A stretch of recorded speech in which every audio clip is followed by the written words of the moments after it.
Praise the lord. మన ప్రభువును రక్షకుడైన యేసుక్రీస్తు నామములో దేవుని బిడ్డలందరికీ వందనాలు. ఈ దినమంతయు దేవుని సన్నిధి మనకు తోడుగా ఉండునుగాక.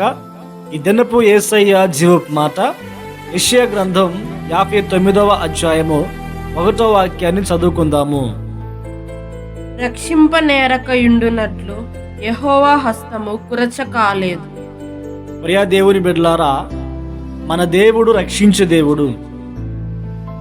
రక్షించడము అంటే ఒకటి ఆత్మకు రక్షణ ప్రభు కలిగిస్తారు, మరొకటి భౌతికమైన రక్షించటం అంటే మనం ప్రయాణం చేస్తూ ఉన్నప్పుడు ఏ అపాయం కలగకుండా రక్షించడం.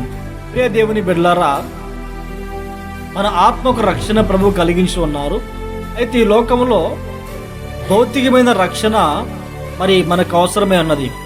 ఆధ్యాత్మికమైన రక్షణ చాలా ప్రాముఖ్యము. అలాగనే ఈ లోకంలో మనం జీవిస్తున్నప్పుడు భౌతికమైన మరి కాపుదల రక్షణ కూడా అలాగే మనకి అవసరమే ఉన్నది.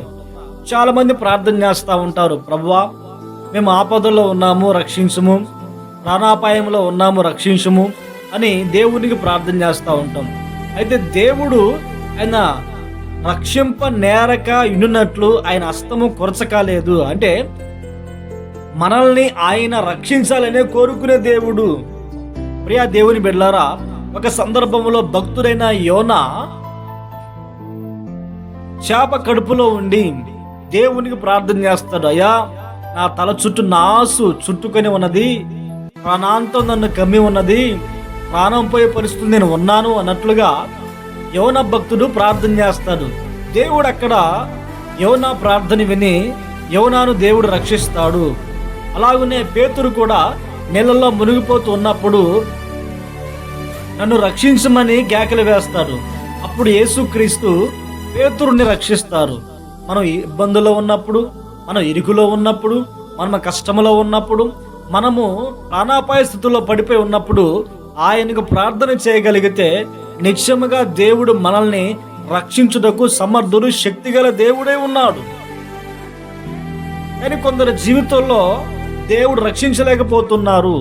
చెయ్యి విడిచిపెట్టాల్సిన పరిస్థితి ఏర్పడుతుంది. కారణం దేవునికి వారికి ఆత్మ సంబంధమైన సహవాసం లేక, ప్రార్థన జీవితం లేక, భక్తి లేక, దేవునికి దూరమై వారు చేసిన పాపముల దోషములు అడ్డుగా వచ్చి వారు ఎంత మొరపెట్టినా గానీ దేవుడు వారిని రక్షింపలేక చేయి విడిచిపెట్టిన అనుభవాలు మనకు కనబడుతూ ఉంటాయి. దేవుని బిడ్డలారా, ఈ మాటలు వింటున్న మనమందరము కూడా ఆయనకి ఇష్టమైన వారంగా బ్రతికి ఆయన చిత్తానికి సంపూర్ణంగా నెరవేరుస్తూ ఆయన ఆలోచన ప్రకారంగా మనం నడిపించబడుతూ మనం ఉన్న ఇరుకు ఇబ్బందుల్లో ఆయనకి మొరపెట్టగలిగితే ఆయన హస్తము చాపి మనల్ని రక్షించును గాక. ఈ దినమందు నువ్వు ఏ ఇరుకులో ఉన్నావో, ఏ ఇబ్బందుల్లో ఉన్నావో, ఎలాంటి ప్రాణాపరిస్థితుల్లో ఉన్నావో తెలియదు. ప్రకృతిలో కలిగిన ఆ పరిస్థితులను బట్టి నువ్వు కన్నీరు కారుస్తున్నావా? దేవుని సన్నిధిలో నువ్వు ప్రార్థన చేయగలిగితే దేవుడు తన కరుణ హస్తాన్ని చాపి నిన్ను, నీ కుటుంబాన్ని, నీ ఆత్మీయ జీవితాన్ని దేవుడు రక్షించునుగాక. ప్రార్థన. ఆశ్చర్యకరుడా, మహోన్నతుడా, సర్వాధికారి, మీకు స్తోత్రాలనైనా. ఈ దినాన్ని మీరు మాకు అనుగ్రహించి శక్తిగల దేవుడునైనా మీకు స్తోత్రం. రక్షించడానికి మీ హస్తము కురచకాలేదని ప్రభా మీరు సెలవించిన విధానాన్ని బట్టి స్తోత్రాలు చెల్లిస్తున్నాము. దినమందు నీ బిడ్డలు ఎవరైతే ఆపదల్లో ఇరుకు ఇబ్బందుల్లో ఉండి ప్రార్థన చేసుకుంటున్నారో నిశ్చయముగా మీ కాపుదల రక్షణ ప్రభా వారికి అనుగ్రహించమని ప్రార్థిస్తున్నాము నైనా, రక్షించమని ప్రార్థిస్తున్నాము నైనా. దినమంతా మీ సన్నిధి మాకు తోడుగా ఉంచి మీరు మహిమను పొందమని యేసు నామములో ప్రార్థించి అడిగి వేడుకొనుచున్నాము తండ్రి. ఆమేన్, ఆమేన్.